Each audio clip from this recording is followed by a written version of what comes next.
Т полис жана Бишкек полис деген немелер силердин официальный страницаларыңарбы ГАИнин? Жок, биздин официальный страница эмес. Демек, текшерүүлөр жүрүп атат, бирок страницалар официальный эмес, А эмнеге анда силер менин жеке жашоомду нарушать этип, менин конституционный укуктарымды нарушать этип, силер мени мазактап чыгарып атасыңар ал интернетке? Эмнеге силердин сотрудниктериңер, пресс службаңар ошондой өзүнүн немесине ошондой нерсени кылып атат? Эмне себептен алар мага протокол түзгөнү келгенде нагрудной камералар болгон эмес?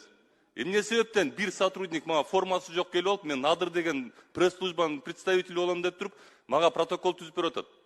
Эмне себептен мага пресс службанын протоколу, пресс службасы неменин ГАИнин протокол түзүп берип атат?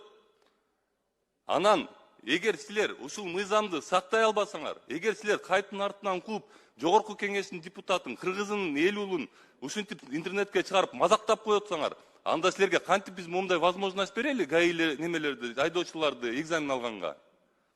Эгер силер билип туруп, мыйзам бузулуп атканын билип туруп ушинтип мазактап чыгарып коюп атсаңар, анда кайсы неме менен биз силерге ушундай право берип коелу? Башка водительдерди текшергенге силер жогорку кеңештин депутатын мазактап атасыңар. Силер кесип туруп интернетке уят кылып, мен ошол жерде дебош кылгансып чыгарып атасыңар силер. А мен бир эле сурам болгон ал жердечи.